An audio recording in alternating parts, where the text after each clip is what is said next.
Oke, ini juga buat mengisi karedok ya, khusus dengan doktrin. Kita masih nyambung mengenai Natal ya, kedatangan Tuhan Yesus di hari Rabu terakhir ya. Kita masih teruskan yang kemarin. Kita buka dari Matius pasal yang kedua. Matius pasal 2 ayat 13 sampai 18. Matius pasal 2 ayat 13 sampai 18. Baik, saya akan bacakan dari Matius pasal 2 ayat 13 sampai 18. Sini judulnya penyingkiran ke Mesir. Setelah orang-orang Majus itu berangkat, nampaklah malaikat Tuhan kepada Yusuf dalam mimpi dan berkata, "Bangunlah, ambillah anak itu serta ibunya. Larilah ke Mesir dan tinggallah di sana sampai aku berfirman kepadamu. Karena Herodes akan mencari anak itu untuk membunuh dia." Maka Yusuf pun bangunlah, diambilnya anak itu serta ibunya malam itu juga, lalu menyingkir ke Mesir dan tinggal di sana hingga Herodes mati. Hal itu terjadi supaya genaplah yang difirmankan Tuhan oleh Nabi, "Dari Mesir kupanggil anakku." Ketika Herodes tahu bahwa ia telah diperdayakan oleh orang-orang Majus itu, ia sangat marah. Lalu ia menyuruh membunuh semua anak di Bethlehem dan sekitarnya, yaitu anak-anak yang berumur 2 tahun ke bawah, sesuai dengan waktu yang dapat diketahuinya dari orang-orang Majus itu. Dengan demikian genaplah firman yang disampaikan oleh Nabi Yeremia. Terdengarlah suara di Rama, tangis dan ratap yang amat sedih. Rahel menangisi anak-anaknya dan ia tidak mau dihibur sebab mereka tidak ada lagi. Nah, ini salah satu efek ya. Efek dari kedatangan Tuhan Yesus ya. Jadi ketika orang Majus datang menemui Herodes bahwa mereka mencari raja orang Yahudi, nah Herodes kaget ya. Kenapa? Karena memang dia nggak punya anak kecil ya. Nah, sehingga Herodes merasa ada saingan ini ya, yang bukan keturunan dari mereka, dari dia sendiri. Dan Herodes pura-pura ya bagaimana ini supaya orang Muslim nggak tahu kalau dia itu gak suka.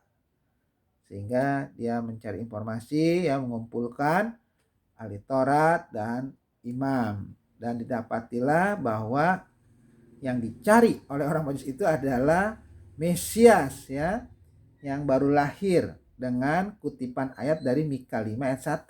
Situ kompak ahli Taurat setuju bahwa ini ayat yang tepat ya untuk menjawab fenomena orang Majus yang mencari raja orang Yahudi itu. Dan situ dikatakan bahwa hai engkau Bethlehem Efrata itu ya. Jadi Mesias lahir di Bethlehem.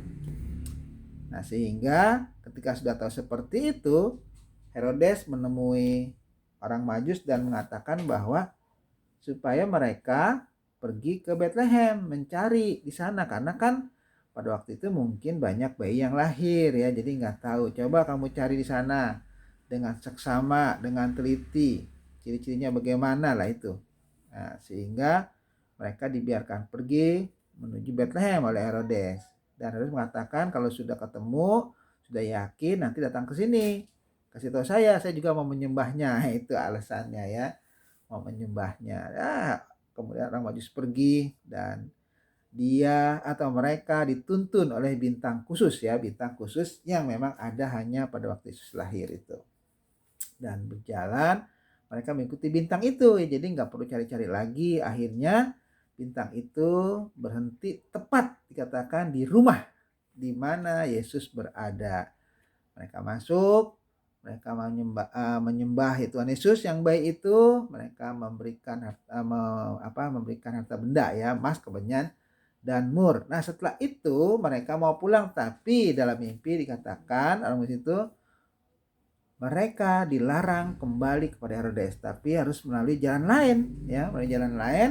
Mereka tidak boleh menemui Herodes, melalui jalan lain dan mereka pergi. Nah itulah makanya dikatakan Herodes marah. Dikatakan di sini setelah orang-orang Majus itu berangkat, nampaklah malaikat Tuhan kepada Yusuf dan dalam mimpi dan berkata itu ya. Jadi bangunlah, ambillah anak itu serta ibunya, larilah ke Mesir dan tinggallah di sana sampai aku berfirman kepadamu, karena Herodes akan mencari anak itu membunuh dia. Nah, sebetulnya kenapa Yesus harus lari? Yesus harus lari. Emangnya Tuhan gak mampu ya mengatasi itu, membunuh Herodes? Mampu ya. Tuhan mudah saja kalau mau membunuh Herodes. Tapi kenapa dia harus ke sana ya? Harus pergi. Dan Herodes, sana. Ya maaf, itu ada satpam ya. Jadi mengapa mereka harus pergi ke Mesir ya? Pergi ke Mesir untuk menghindar dari Herodes, karena Herodes akan dikatakan akan mencari anak itu untuk membunuh dia ya. Sebetulnya bagi malaikat mah bisa aja ya, Herodes mah tinggal disentil juga itu mati ya. Tetapi kenapa harus lari ke Mesir? Menghindar, pergi, dan Tuhan sudah siapkan biayanya itu dari persembahan orang Majus itu kan, emas, kemenyan, dan mur. Itulah biaya mereka, Yusuf dan Maria sepatutnya ke Mesir. Nah karena disampaikan seperti itu, Yusuf taat, nggak bantah-bantah ya, dia pergi langsung ke Mesir. Maka Yusuf pun bangunlah, diambilnya anak itu serta ibunya malam itu juga ya, malam itu juga habis mimpi ya, mimpinya selesai, malam itu bangun, Yusuf langsung mengajak Maria dan Yesus ya, anak itu berangkat ya, katakan lalu menyingkir ke Mesir ya, menyingkir ke Mesir. Jadi antara Bethlehem ke Mesir itu ya nggak dekat ya, cukup jauh itu. Tapi ya mereka berangkat ya dengan biaya dari persembahan orang Majus itu yang udah pasti ya. Nah, dan tinggal di sana hingga Herodes mati. Jadi cukup lama ya, tinggal di Mesir sampai Herodes mati. Nah, hal itu terjadi supaya genaplah yang difirmankan Tuhan oleh Nabi, dari Mesir kupanggil anak. Nah, rupanya penyingkiran ke Mesir itu adalah salah satu penggenapan firman Tuhan dalam Perjanjian Lama ya, karena dalam Perjanjian Lama dikatakan dari Mesir kupanggil anakku. Itu jadi artinya dengan menyingkir ke Mesir, firman Tuhan yang dulu ya dinubuatkan itu mengenai kedatangan Mesias sudah tergenapi, karena nanti dari Mesir Yesus, Yusuf dan Maria akan kembali ya ke Israel. Nah, kita nanti ada firman Tuhan nanti itu ya. Nah, tetapi akibatnya yang kedua adalah apa? Ketika Maria, Yusuf, Yesus sudah pergi ke Mesir, nah di Bethlehem terjadi apa? Rupanya dikatakan ketika Herodes tahu bahwa ia telah diperdayakan oleh orang-orang Majus itu, ia sangat marah. Nah ini, jadi orang-orang Majus tidak kembali ke Herodes ya, dia pulang ke jalan lain, dan itu Herodes merasa itu dia diperdaya ya, dibohongin ya sama orang Majus. Dikatakan dia sangat marah ya, dia kan janji kalau orang Majus udah mendapatkan anak itu ya betul dia yang dicari, kasih tahu ya. Herodes mau menyembah, ternyata dia bukan mau menyembah ya. Ketika dia nggak tahu, nggak diberitahu, bahkan dia menjadi marah.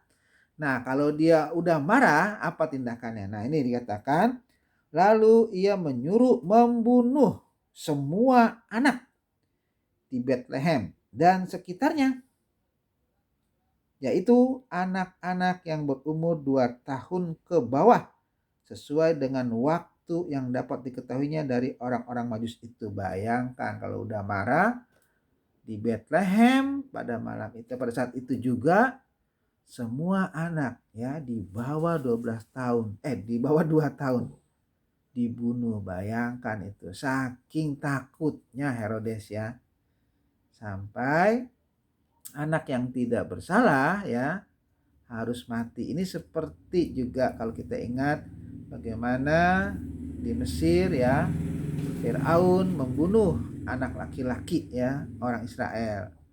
Itu ketika Musa lahir itu ya, tapi Musa justru selamat ya laki-laki itu. Di sini pun tidak jauh beda ya. Herodes membunuh anak ya di bawah 2 tahun di Bethlehem.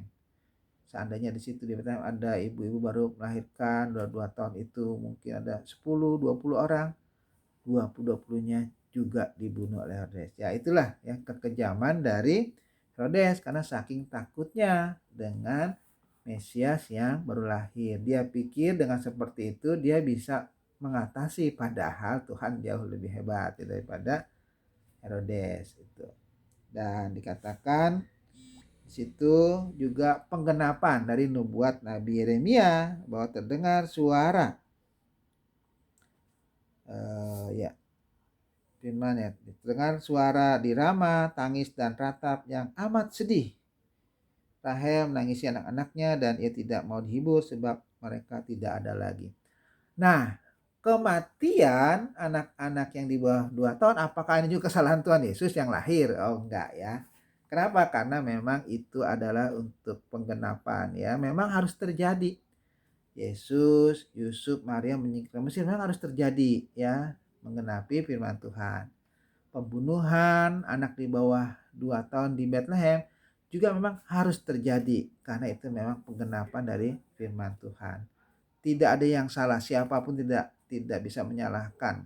Gara-gara Yesuslah yang lahir di Bethlehem, Yesuslah yang nyingkir ke Mesir sehingga orang lain menjadi celaka. Itu tidak seperti itu ya, karena memang itu harus terjadi seperti itu ya. Harus digenapi firman Tuhan. Dan tetap yang salah yaitu Herodes yang sudah memerintahkan ya, walaupun bukan dengan tangan dia sendiri tapi memerintahkan, perintahnya dari dia. Itu dia lebih sebagai aktor intelektual ya, harus lebih berat dihukumnya karena perintah dia semua anak di Bethlehem di bawah 2 tahun harus dibunuh, yaitu dia yang harus menanggung itu akibat dosanya ya.